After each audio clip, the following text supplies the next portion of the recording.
तो मैं अब इनके सामने है। चलिए अब कहानी में आगे बढ़ते हैं। क्या आपको वीडियो एडिट करना आता है तो आपके लिए खुशखबरी है, क्योंकि मेरे को चाहिए होता है 2 पर्सनल एडिटर। अच्छा खासा सैलरी दिया जाएगा और आपको एडिट आना चाहिए पीसी में। भाई हमारे एडिटर को कौन कौन सा एप्लीकेशन से एडिट करना आना चाहिए?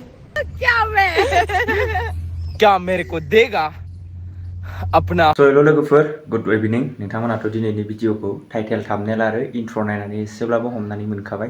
गोबाङानो भिडिअखौ नुखाबायबो जानो हागौ आं सोरनि सायाव भिडिअ लाना फैदों नोंथांमोनाथ' मिन्थिखाबाय। दा आङो भिभ'इसनि सायावनो मोनसे भिडिअ लानानै फैबावबाय आरोना। नैबे भिडिअखौ फारसेनिफ्राय फुल नायनानै ला, होमबानासो मिन्थिनानै मोनगोन। मानो होनब्ला दा भिभ'इसआ सासे बा सानै इडिटिंनि थाखाय दा मानसि नागिरदों आरोना। भिभ'इसआ बेबो पिसिआव आरोना, मबाइलाव नङा। नोंथांमोना थाम्बनेल आरो भिडिअनि इडिटिंनि थाखाय मानसि नांगौ जादों आरोना भिभ'इसनो। नोंथांमोना नैबे भिडिअखौ फारसेनिफ्राय फुल नाय। बेयावनो सोरबाफोर जुदि इडिटिं बानायनो रोङोबा पिसिआव बा थाम्बनेल बानायनो रोङोबा पिसिआव नोंथांमोना नैबे भिडिअखौ फारसेनिफ्राय फुल नाय। नोंथांमोना जुदि भिडिअखौ नुवाखैबा डिसक्रिपसनाव लिंकखौ होना दोनगोन आं भिभ'इसनि लिंकखौ, आरो नोंथांमोना स्क्रिनाव नाम्बार होनानै होगोन भिभ'इसनि बे वाट्सएप नाम्बारखौ नोंथांमोना कन्टेक्ट खालामनो हागोन आरोना, बा वाट्सएपआव मेसेज खालामनो हागोन। नोंथांमोना फार्स्टआवनो नैबे भिडिअखौ फुल नायनानै ला, आरो सोर सोर बबे डिस्ट्रिक्टनिफ्राय नायो आंनि भिडिअखौ कमेन्ट खालामनो दाबाव। क्या आपको वीडियो एडिट करना आता है तो आपके लिए खुशखबरी है, क्योंकि मेरे को चाहिए होता है 2 पर्सनल एडिटर। अच्छा खासा सैलरी दिया जाएगा और आपको एडिट आना चाहिए पीसी में। भाई हमारे एडिटर को कौन कौन सा एप्लीकेशन से एडिट करना आना चाहिए? अच्छा, वो वीडियो का ना? हाँ हाँ, video edit. Premiere Pro, DaVinci Resolve and After Effect. हाँ, ये तीनों से ही हो जाएगा।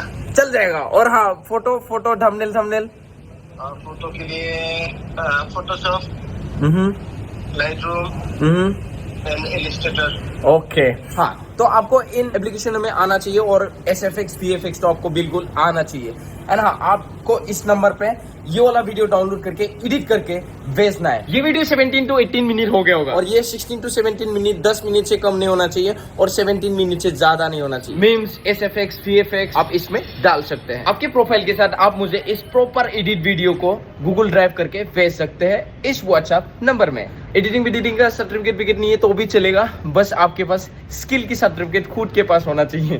ठीक है, तो तब चल जाएगा। सीरियसली आपको अगर जॉब चाहिए, बहुत सख्त जरूरत है, तो ही आप यहाँ पे अपना एडिटिंग स्किल्स दिखाओ और भेजो अपना काम। जो एडिटर दोस्त है उनको ये वीडियो शेयर करें, नहीं तो ये व्हाट्सएप नंबर उनको शेयर कर दीजिए। यहाँ पे इस वीडियो को डाउनलोड करके उनको एडिट करके मेरे को भेजने के लिए बोलो भाई, उसको जॉब मिल जाएगा, आपको पार्टी। और हाँ, लाइफ में आपको एडिटिंग ही करना है और आपका स्किल्स आप लोगों को दिखाना चाहता है, तो ही आप अपना एडिटिंग स्किल्स भेजिए। और हाँ, लास्ट डेट है अगस्त 15 तक। ये वीडियो को रो रखने का रीजन बस यही था कि उन लोगों को ये मौका दे मेरे वीडियो को एडिट करके अपना जॉब हासिल करे। दाथ' लोगोफोर भिडिअखौ नायनानै नुखाबाय भिभ'इसआ मा बुंदों। नोंथांमोनाथ' बयबो मिन्थिखाबाय। नोंथांमोना सोर सोर भिडिअ एडिटिं बानायनो रोङो बा थाम्बनेल एडिटिं बानायनो रोङो। मानो होनोब्ला बे पिसिआव सोरबाफोर जुदि थाम्बनेल बा भिडिअ एडिटिं बानायनो रोङोबा भिभ'इसनाव कन्टेक्ट खालायबानो जागोन आरोना। नोंथांमोनाथ' भिडिअखौ नायनानै मिन्थिजोबखाबाय। लोगोफोर बयबोथ' मिन्थिखायो, बयबोथ' सिनायखायोआनो, भिभ'इसनि भिडिअखौ बयबो नायखायो। भिभ'इसखौथ' रावबो सिनाया होननानै रावबो बुंनोनो हाखाया आरोना। मानो होनबा मुंदांखा, बर'नि मादाव मुंदांखा इउटुबार भिभ'इस होननानै बुङोबा बयबो मिन्थिखायो आरोना। ओमफ्राय भिभ'इसनि चेनेलाव नोंथांमोना दिनै नुदों जानो हागौ, दिनै 31 जुलाइ। नोंथांमोना 31 जुलाइआव नोंथांमोना नैबे भिडिअखौ नायदोंब्ला नोंथांमोना बयबो मिन्थिजोबखाबाय। आरो सोरबाफोर जुदि भिडिअ एडिटिं बानायनो रोङो, थाम्बनेल एडिटिं बानायनो रोङोब्ला पिसिआव नोंथांमोना भिभ'इसजों कन्टेक्ट खालायनो हागोन आरोना। बेबो 15 थारिखसिम होदों आरोना डेटखौ। 15 आगस्टनि 15 थारिखसिम होदों आरोना डेटखौ भिभ'इसआ। बिनि सिगांनो नोंथांमोना भिभ'इसनो भिडिअ एडिटिं बानायनानै हरनांगोन बा थाम्बनेल एडिटिं बानायनानै हरनांगोन आरोना वाट्सएपआव। अब्लानो भिभ'इसआ माने सायख'नानै सोर बांसिन मोजां एडिटिं बानायनो रोङो, सोर बांसिन मोजां थाम्बनेल एडिटिं बानायनो रोङो, बिसोरखौ माने सायख'नानै लागोन आरोना। बिनिफ्राय मोजाङैनो सेलारिबो होगोन होननानै बुंदों। बेखौथ' बुङाखै बेसेबां होगोन, जिखुनु मोजां सेलारि होगोन होननानै बुंदों आरोना।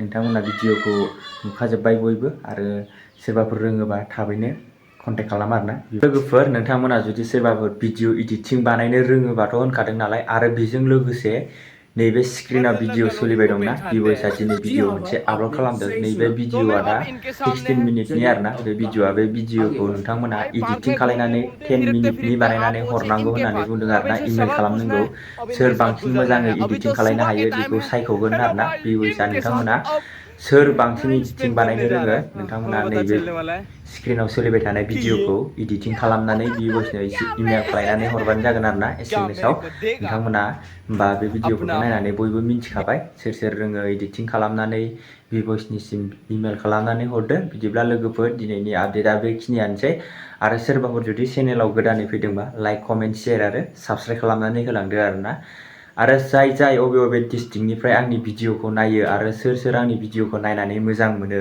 नैबे भिडिअनि गेजेरै कमेन्ट खालामनानै फोरमायहर आरोना आं मोजां मोनो बा आं मोजां मोना बा आं उमुक डिस्ट्रिक्टनिफ्राय नायदों होननानै कमेन्ट खालामनानै खिथाहर आरोना आं रावखौबो जेबो बुङा नोंथांमोना मा बुंनो गोसो आंखौ मानो होनोब्ला मोजां मोनो ना गाज्रि मोनो आं भिडिअ लाबोनायखौ नोंथांमोना नैबे भिडिअनि गेजेरजों कमेन्ट खालामनानै खिथाहरदो बिदिब्ला लोगोफोर दिनैनि आपडेटआ बेखिनियानोसै नेक्स्ट भिडिअ थाबैनो बेफोरबायदिनो गोदान आपडेट लानानै नोंथांमोननिसिम फैबाय थागोन बिदिबा लोगोफोर बेनोसै नेक्स्ट भिडिअ थाबैनो लोगो मोनसिगोन बाय बाय